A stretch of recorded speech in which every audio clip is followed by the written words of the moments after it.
নমস্কার, জয় শ্রীরাম, হর হর মহাদেব।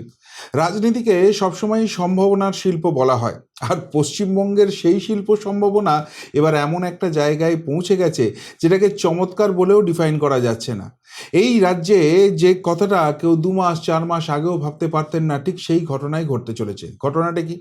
ঘটনা হচ্ছে, এই রাজ্যে সদ্য নির্বাচনে হেরে যাওয়া তৃণমূল কংগ্রেস নামক দলটি না, তারা মুছে যাচ্ছে না, তারা ময়দানে থাকছে, কিন্তু সেই দলে অভিষেক ব্যানার্জি এবং মমতা ব্যানার্জির কোনো নাম ও নিশান থাকছে না।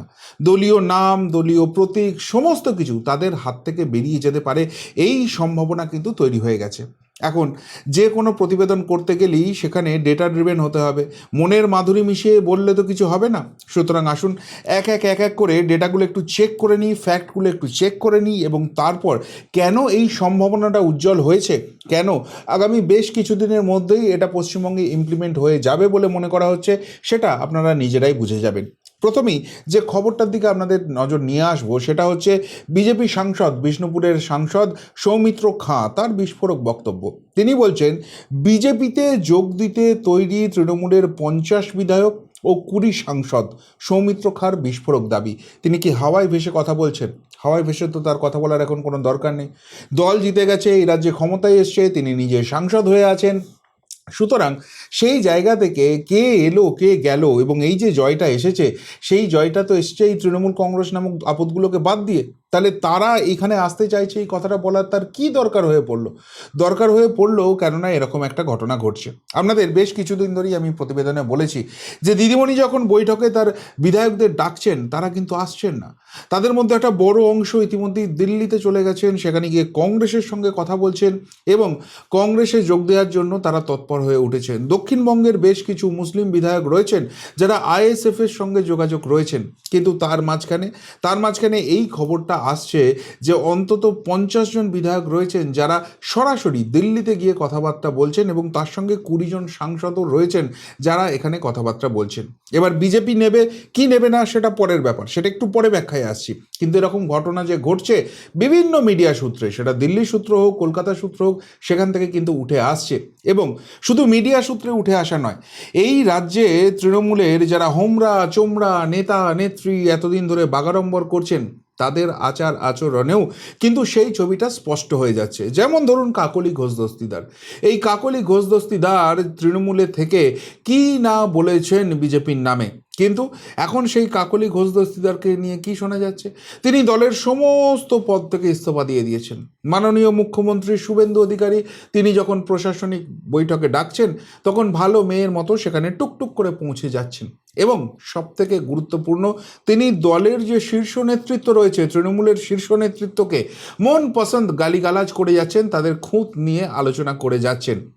এবং পশ্চিমবঙ্গের রাজনীতি যদি আপনারা ট্রেন্ডটা ফলো করেন, এই সবই তো দলবদলের লক্ষণ।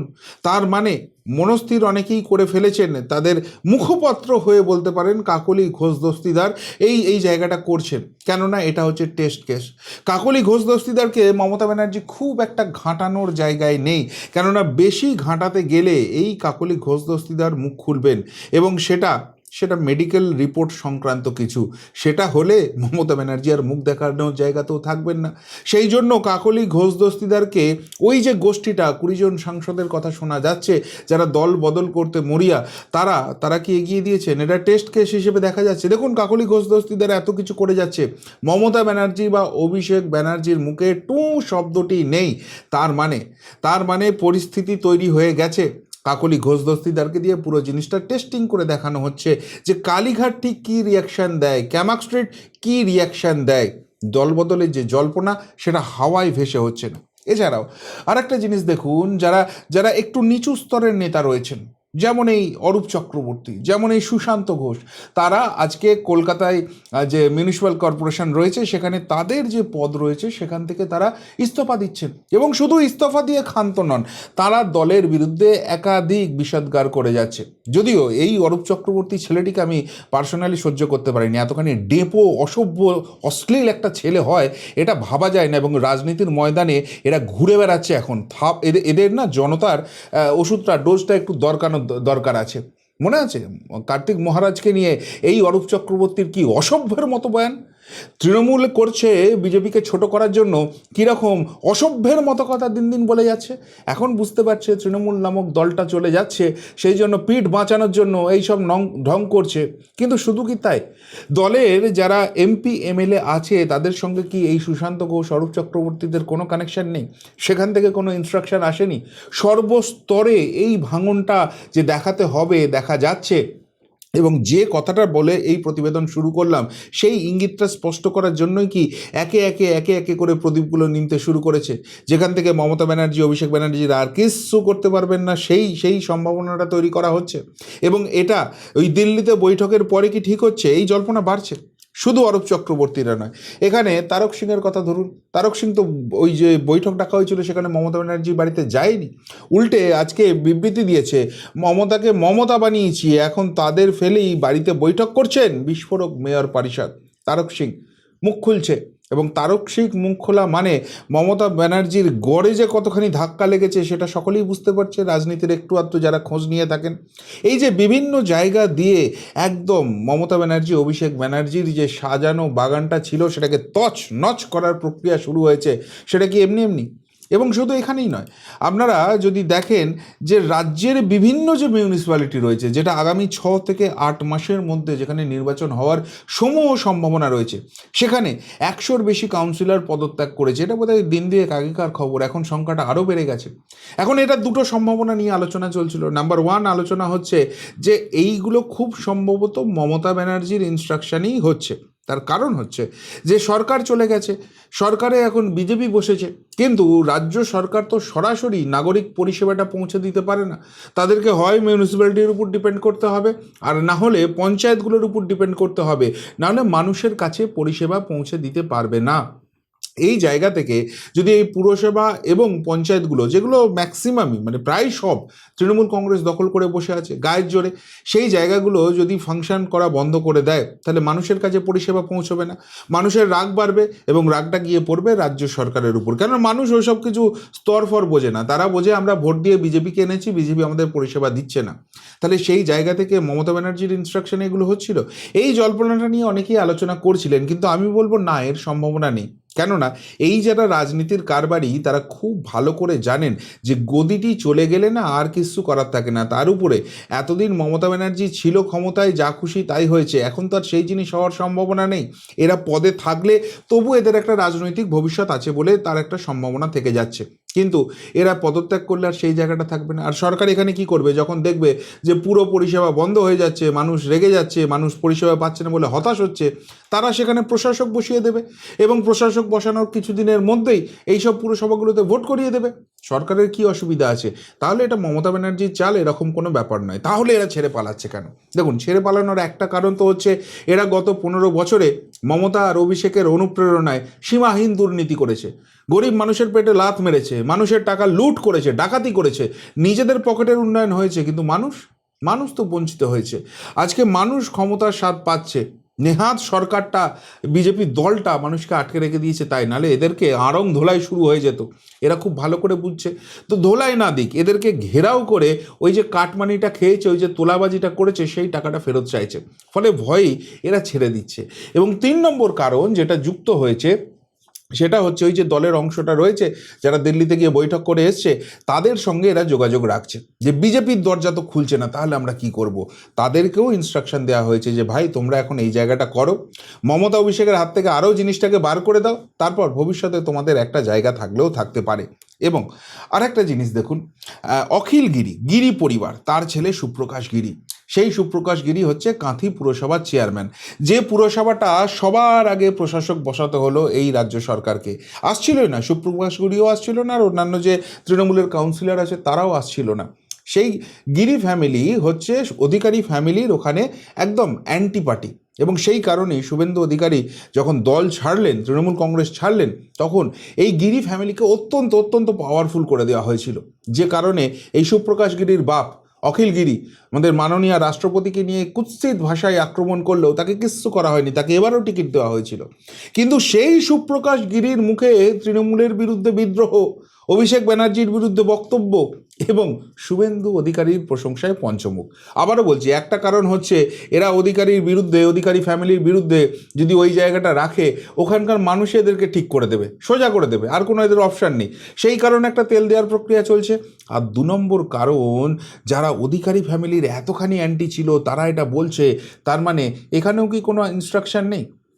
এবার সব ইনস্ট্রাকশন যদি এক জায়গায় ফলো করা হয়, তাহলে একটাই জায়গা আসছে যে এরা এবার দলটা বদল করবে, বিজেপি দরজাটা খুলবে, একদিন ওই নেতাজি ইন্ডোরে একটা সভা করবে, এমপি, এমএলএ, কাউন্সিলর, পঞ্চায়েত, জেলা পরিষদ যেখানে যে আছে এসে একদম পায়ে ডাইভ মেরে শ্রমিক ভট্টাচার্য আর শুভেন্দু অধিকারীর যে আমাদের বিজেপিতে নিয়ে নেওয়া, একদম এদের বিজেপিকরণ হয়ে যাবে। ব্যাস, যে জিনিসটা এতদিন তৃণমূলের হয়ে করছিল এবার বিজেপির হয়ে করবে কি করবে না, কিন্তু এরা সব বিজেপির পতাকা হাতে তুলে নেওয়ার জন্য তৈরি আছে। কিন্তু ব্যাপারটা কি এতটাই সহজ? এতটা সহজ মোটেই নয়। তা আপনাদের আর একটা খবর দেখাই, তাহলেই আপনারা বুঝতে পারবেন। তৃণমূল ভালো বলে কিছু নেই, ভুল শুধরে নিন শ্রমিক দা, শুভেন্দু ঘনিষ্ঠ বিজেপি নেতার মন্তব্যে দারুণ চর্চায়। শ্রমিক ভট্টাচার্যকে তো চিনতে পারছেন, ডান দিকের যে ছবিটা রয়েছে তার নাম হচ্ছে প্রলয় পাল। কে প্রলয় পাল? নন্দীগ্রামের নেতা। শুভেন্দু অধিকারী নন্দীগ্রামে যে ড্যাং ড্যাং করে যেতেন, সেটা এই প্রলয় পালের অনেকটা কৃতিত্ব আছে। এবং আপনাদের মনে থাকবে 2021-এ মমতা ব্যানার্জি স্বয়ং এই প্রলয় পালকে ফোন করেছিলেন, ফোন করে বলেছিলেন যে শুভেন্দুর সঙ্গ ছেড়ে দে, আমার সঙ্গে চলে আয়। রিজেক্ট করেছিলেন এই প্রলয় পাল। তো সেই রকম একজন নেতা, তিনি যখন বলছেন তৃণমূলে ভালো কিছু নেই, ভুল শুধরে নিন শ্রমিকদা, কেন বলছেন? কেননা একটা কথা সোশ্যাল মিডিয়ায় খুব চর্চা হচ্ছে এবং বিজেপির সামগ্রিক স্তরের কর্মীদের তরফ থেকে প্রচণ্ড রিয়াকশান আসছে। সেটা হচ্ছে শ্রমিক ভট্টাচার্য রাজ্য সভাপতি, তিনি বলেছিলেন যে তৃণমূলের সবার জন্য দরজা খুলবে না, কিন্তু যারা ভালো তৃণমূল, সেই ভালো তৃণমূলের জন্য সময়ে সুযোগ করে ভেবে দেখা হবে, সেরকম একটা ইঙ্গিত তিনি দিয়েছিলেন। আর সেটা থেকেই প্রবল রিয়াকশন হচ্ছে যে বা যারা তৃণমূল করে বা এই 2026-এর 4 মে অবধি তৃণমূলটা করেছে, তারা ভালো তৃণমূল হতে পারে না। কেননা ভালো তৃণমূল এক্সিস্ট করে না, ওটা সোনার পাথর বাটির মতো। এই মালগুলোকে যদি নেওয়া হয়, যেভাবে তৃণমূল গোটা রাজ্যটাকে লুটে পুটে খেয়েছে, মানুষ বিরক্ত হয়ে লাথ মেরে এদেরকে তাড়িয়েছে, এরা বিজেপিতে এলে সেই একই অপশান হবে। এবং মাথায় রাখতে হবে, প্রলয় পাল শুভেন্দু অধিকারীর ঘনিষ্ঠ নেতা, তিনি প্রকাশ্যে সমাজ মাধ্যমে এই বক্তব্য রাখছেন এবং তারপরও কিন্তু পার্টি থেকে তাকে কোনো রকম শোকজ, সাসপেন্ড, সেন্সার কিছু করা হয়েছে বলে এখনও শোনা হয়নি। এবং যেহেতু তিনি শুভেন্দু অধিকারীর অত্যন্ত ঘনিষ্ঠ বলে পরিচিত, তাহলে এই যে কথাটা বলছেন, সেখানে কি শুভেন্দুবাবুর কোনো রকম কোনো ইঙ্গিত নেই বা তার কোনো রকম আশীর্বাদ নেই? তিনি কি ব্যাপারটা কিছুই জানেন না? কেননা প্রলয় পাল বলা মানে শুভেন্দু অধিকারীর লবি থেকে এই কথাটা উঠছে, এমন কথা তো একদম উঠবে, এবং সেটা সরাসরি রাজ্য সভাপতির বিরুদ্ধে বিদ্রোহ। তাহলে সেই জায়গা থেকে এটা কি শুভেন্দুবাবুর মনের ভাবনাটাই প্রলয় পাল বলেছেন? এই জল্পনাটাও কিন্তু সোশ্যাল মিডিয়াতে চলছে। তাহলে সব মিলিয়ে কি দাঁড়াচ্ছে? সব মিলিয়ে ছবিটা দাঁড়াচ্ছে তৃণমূল কংগ্রেসের একাধিক জনপ্রতিনিধি, কেউ এমপি, কেউ এমএলএ, কেউ কাউন্সিলর, কেউ পঞ্চায়েত স্তরের প্রতিনিধি, তারা কেউ আর তৃণমূল কংগ্রেসটা করতে চাইছে না, তারা বিজেপিতে আসতে চাইছে। কিন্তু বিজেপি একটা নীতি নিয়েছে, যে নীতিটা হচ্ছে যে সামগ্রিকভাবে আপাতত বিজেপিতে তৃণমূলের কারোর ঠাঁই হচ্ছে না, তাহলে এরা যাবেটা কোথায়, এরা করবেটা কি? এবার এইখানেই একটা সম্ভাবনা দিল্লিতে মিটিংয়ে উঠে এসছে, সেটা হচ্ছে সিন্ডে মডেল। পশ্চিমবঙ্গেও সিন্ডে মডেল হোক। কীভাবে সিন্ডে মডেলটা হবে? সেটা হচ্ছে এই কাকলি ঘোষ দস্তিদারের মতো কেউ একজন বিদ্রোহ করুন, তিনি বেরিয়ে আসুন, তার সঙ্গে তৃণমূলের একটা বড় অংশ, যাদের বিরুদ্ধে সেইভাবে কোনো বড় দুর্নীতির এখনও কোনো দাগ নেই বা কোনো সেইভাবে কেস নেই, তারা সঙ্গে আসুক এবং তারা এসে বলবে যে আমরা একটা তৃণমূল কংগ্রেসেরই অন্য পার্ট হয়ে গেলাম। যেভাবে শরদ পাওয়ারের এনসিপি হয়েছিল, যেভাবে উদ্ধব ঠাকরের শিবসেনা হয়েছিল, ঠিক সেই মডেলে হবে। এবং তারপর ধীরে ধীরে ধীরে ধীরে এদের শক্তি বৃদ্ধি হতে শুরু করবে এবং সেই জায়গায় এমন একটা অপশান থাকবে যখন এরাই দাবি করবে যে আমরাই হচ্ছি প্রকৃত তৃণমূল কংগ্রেস। এবং যে দলের প্রতীকটা, যে দলের লোগোটা, যে দলের নামকরণ বা সব কিছু আছে, রেজিস্ট্রেশন আছে, তার সমস্ত কিছু মমতা কোম্পানি, অভিষেক কোম্পানির কাছ থেকে নিয়ে আমাদের হাতে দিয়ে দাও, ইলেকশন কমিশনে এটা জমা পড়বে। কেন এই জায়গাটা হবে বা এটাতে বিজেপির কী লাভটা হবে? দেখুন, আবারও বলছি, রাজনীতি সম্ভাবনার শিল্প, এই জায়গাটা যে তৈরি হয়েছে তার একটা বড় কারণ হচ্ছে, যদি এদেরকে সরাসরি বিজেপিতে নেওয়া হয়, অর্থাৎ উপরি মহলে এমপি এমএলএ লেভেলে যোগদান হয়ে গেল, তাহলে নিচুতলার যোগদান কি আর আটকে রাখতে পারবে? আর এই যোগদানটা যে জনতা ভোট দিয়ে বিজেপিকে জিতিয়েছে তারা কিন্তু একদমই চাইছে না। যদি এই ধরনের কোনো যোগদান হয়, আগামী দিনে তারা কিন্তু বিজেপি থেকে মুখ ফিরিয়ে নিতে পারে। সেটা আপনি আমি বুঝতে পারছি, আর বিজেপির শীর্ষ নেতৃত্ব বুঝতে পারছে না। এটা তো হতে পারে না। সুতরাং এদেরকে বিজেপিতে এন্ট্রি দেওয়ার জায়গা নেই। আবার এদেরকে যদি রেখে দেওয়া হয় তাহলে তৃণমূল কংগ্রেসেও সেই রকম জায়গাটা পাচ্ছে না। সুতরাং এদের হাত থেকে বার করে নিয়ে, মমতা অভিষেকের হাত থেকে বার করে এদের হাতে যদি তৃণমূলটা রেখে দেওয়া হয়, তাহলে একটা গুড অপশান রয়েছে, একটা ভালো বিরোধীর জায়গা তৈরি হবে। এখন কেন এই ভালো বিরোধী জায়গাটা তৈরি করার দরকার আছে? তার কারণ হচ্ছে ফলতা নির্বাচন কিন্তু চোখে আঙুল দিয়ে দেখিয়ে দিয়েছে যে বিজেপির কিন্তু একটা অ্যান্টি লবি আছে, এবং সেখানে যে মুসলিম ভোট ব্যাঙ্কটা আছে, সেই মুসলিম ভোট ব্যাঙ্কটা কিন্তু এক কাট্টাভাবে বামেদের দিকে চলে গেছে। অর্থাৎ এই রাজ্য থেকে যদি রাজনৈতিকভাবে তৃণমূল কংগ্রেস ধুয়ে মুছে সাফ হয়ে যায়, তাহলে কিন্তু একদম 1:1 লড়াই হয়ে যাওয়ার সম্ভাবনা আছে। বাকি যেসব ছোটোখাটো দলগুলো আছে, বামেদের ওসব কিছু বাজবিচার নেই, তারা সকলের সঙ্গেই হাত ধরতে পারে। যে কংগ্রেস তাদেরকে মেরেছে, এত কিছু অত্যাচার করেছে বলেছে, সেই কংগ্রেসের এরা হাত ধরতে পারে। যে তৃণমূলকে নিয়ে এরা এত বিতৃষ্ণার কথা বলে, সেই তৃণমূলের সঙ্গে দিল্লিতে গিয়ে এক থালায় বিরিয়ানি খেতে পারে। এই বামেদের আবার কোনো জাত আছে নাকি? মানে রাজনৈতিক জাতের কথা বলছি, ওরা সব করতে পারে। সুতরাং সবাইকে এক জায়গায় নিয়ে চলে আসবে। আর বিরোধী ভোট যদি এক বাক্সে চলে আসে, সেটা শাসকের জন্য সবসময় মুশকিলের হয়। বিশেষ করে এই আগামী দিনে খুব শীঘ্রই 6 মাস, 8 মাস, 9 মাস, 1 বছরের মধ্যে এই রাজ্যে কিন্তু পুরো ভোট করাতে হবে, পঞ্চায়েত ভোট করাতে হবে, না হলে ওগুলো ফ্রিজ হয়ে যাবে। সুতরাং সেই জায়গাতে যদি 1:1 ফাইট হয়, বহু জায়গায় 50%-এরও বেশি জায়গায় হয়তো বিরোধীরা জিতে যাবে। আর সেরকম সম্ভাবনা হলে একটা সরকার সবে ক্ষমতায় এসছে, তাদের কিন্তু রাজ্য চালানোটা রীতিমতো মুশকিলের হয়ে যাবে। এই জায়গায় যদি বিরোধী ভোটটা ভাগ হয়ে পড়ে থাকে, তাহলে লাভের লাভ কী হবে? বিরোধীরা তো ইউনাইটেড হলো না, শাসক নিজের ভোটটা ধরে রাখলো, নিজের ভোটটা বাড়ালো, তারা কিন্তু বেশিরভাগ জায়গাতেই জিতবে। বিরোধীরা যে জিতবে, কিন্তু সেটা ডমিনেটিং জায়গায় চলে যাবে না, ফলে রাজ্যটাকে অনেক স্মুথলি কিন্তু অপারেট করা যাবে। এটা রাজনৈতিক অঙ্ক, আপনার পছন্দ হোক চাই না হোক, কিছু এসে যায় না। সেই জায়গা থেকেই কিন্তু এরকম একটা ভাবনার জায়গা তৈরি হয়েছে।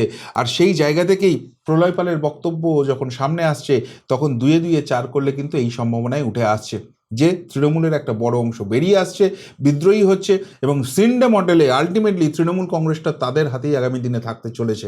তারা যেহেতু বড় অংশ থাকবে, মমতার বিরুদ্ধে ক্রমশ বিদ্রোহ হচ্ছে, অভিষেকের বিরুদ্ধে ক্রমশ বিদ্রোহ হচ্ছে, এই বিদ্রোহ ঠেকানোর ক্ষমতা তাদের নেই।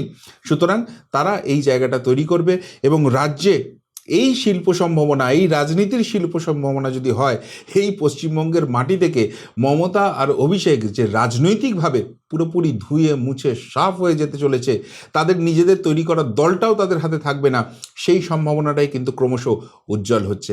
কি বলবেন এই নিয়ে? যদি কিছু বলার থাকে অবশ্যই কমেন্ট বক্সে কমেন্ট করে জানাবেন। এমনকার মতো এখানেই শেষ করলাম, ফেরত আসছি নতুন প্রতিবেদন নিয়ে খুব তাড়াতাড়ি। ভালো থাকবেন, সাথে থাকবেন, পাশে থাকবেন। নমস্কার।